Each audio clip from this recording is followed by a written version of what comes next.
आम छात्रों के ऊपर AK-47 चल रही है, तो या तो ये ऑर्डर्स डायरेक्टली ऊपर से आए हैं, ये धमकी दी गई कि तुम्हारा तो यही इनकाउंटर कर देना। पुलिस जो ये कम करके आंकड़े दे रही है हमें प्रदर्शनकारियों के, वो आंकड़े झूठे हैं।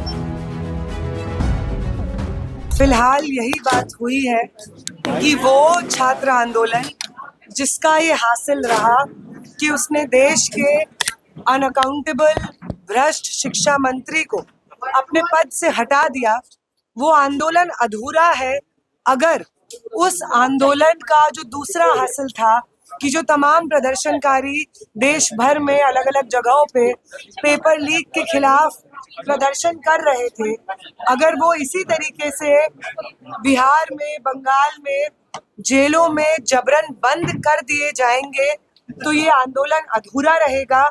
तो इस आंदोलन को मुकम्मल हम तभी मानेंगे जब बिहार के अलग अलग जेलों में बंद छात्र रिहा होंगे, बंगाल में बंद 14 छात्र रिहा होंगे, उनके खिलाफ दर्ज तमाम मुकदमे वापस होंगे, असम में बंद छात्र रिहा होंगे, उनके खिलाफ जो तमाम मुकदमे दर्ज हुए हैं वो वापस होंगे, मुंबई में जिन छात्रों को अरेस्ट किया है, जिनके खिलाफ मुकदमे किए हैं, वो मुकदमे वापस होंगे और वो रिहा होंगे। सिवान में AK-47 चला,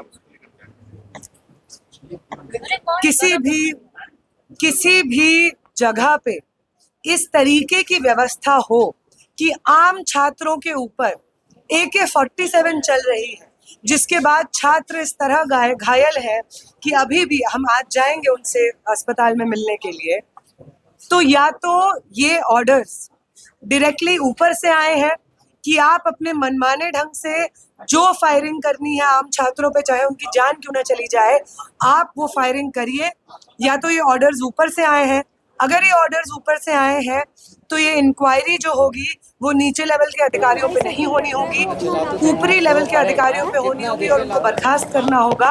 और अगर ये आदेश ऊपर से नहीं आए तब भी ऊपर लेवल के अधिकारी की देख रेख में इस तरीके की घटना हो जाती है कि AK-47 चल जाती है, छात्र घायल हो जाते हैं, तब भी ये जो कार्रवाई होगी उसमें जो बर्खास्तगी होगी वो ऊपर लेवल के अधिकारियों की ही होनी होगी। अगर हम सही मायने में चाहते हैं कि बिहार में एक जो व्यवस्था है पुलिस प्रशासन की वो बेहतर रूप से काम करे, किसी भी आम नागरिक, आम छात्र की जान यूं ही नहीं चली जाए, तो इसी तरीके से अधिकारी, पुलिस अधिकारी, सुरक्षा कर्मी जो इस तरीके की घटनाओं को अंजाम देते हैं उनके ऊपर कार्रवाई होना बहुत जरूरी है।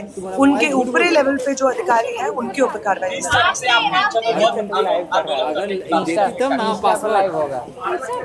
30 तारीख को बिहार भर में एक कॉल है, ये जो तमाम छात्र बिहार की अलग अलग जेलों में बंद हैं उनकी रिहाई को लेकर के एक कॉल है।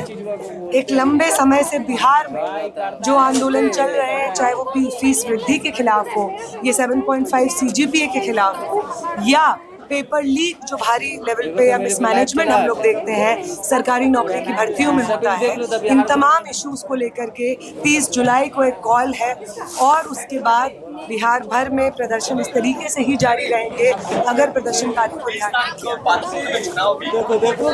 पटना के अलावे बाकी जगहों पे हम लोग देखो ना, पासवर्ड हम देखेंगे,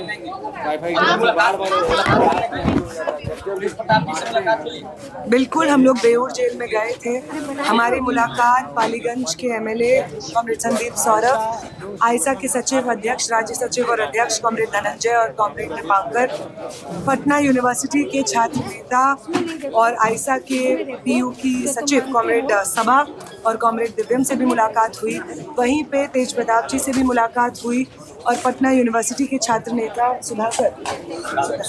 सुधांशु जी से भी हमारी वहाँ पर मुलाकात हुई। शांतनु जी, माफ कीजिएगा, शांतनु शेखर जी से भी हमारी वहाँ पर मुलाकात हुई। हम उनसे मिले, उन्होंने बताया कि जब उन्हें डिटेन किया गया इनिशियली बिहार पुलिस द्वारा तो बहुत अग्रेसिव वो डिटेंशन था, बहुत इंटिमिडेट करने की उन्हें कोशिश की गई, उनके धर्म के बारे में, जाति के बारे में गैर ज़रूरी सवाल पूछे गए, उन्हें तमाम नक्सली आतंकवादी जैसे लेबल से नवाजा गया और बार बार उन्हें परेशान करने की कोशिश हुई।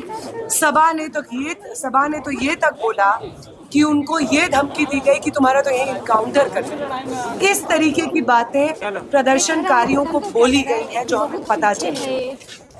ये तो उन सबसे हमारी बात हुई जिन्हें हम जानते थे, जो छात्र नेता हैं। वहाँ पे आम छात्र जो कि प्रदर्शन में शामिल तक नहीं थे, पटना की रैली में शामिल तक नहीं थे, उन छात्रों को भी बेऊर जेल में शिफ्ट किया गया है।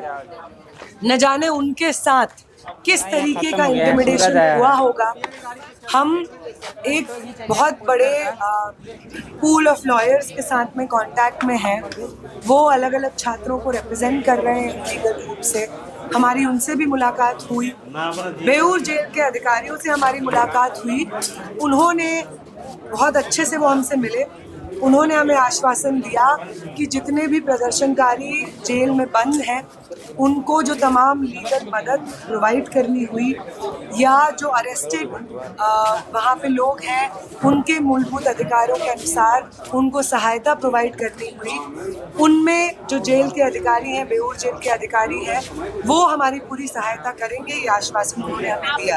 देखिए, ये बिल्कुल आप सही बोल रहे हैं। पुलिस जो आंकड़े हमें दे रही है वो आंकड़े और ज़मीन से हमारे पास जो आंकड़े आ रहे हैं, चाहे वो लॉयर्स के साथ में बातचीत के हों या वहाँ पे जो छात्र आंदोलन से जुड़े हुए लोग हों, वहाँ पे जो छात्र आंदोलन से जुड़े हुए लोग रहे, या भाकपा माले के जो वहाँ पे छात्र नेता हैं, पार्टी के नेता हैं, वो रहे, या बाकी अन्य छात्र संगठनों के नेता हैं, उन्होंने ये नंबर्स हमें ग्राउंड से प्रोवाइड किए हैं। उन्होंने हमें बताया है कि 20-25 घंटे तक आम छात्रों को डिटेन करके रखा गया था, जिन्हें अब अलग अलग जेलों में शिफ्ट किया है।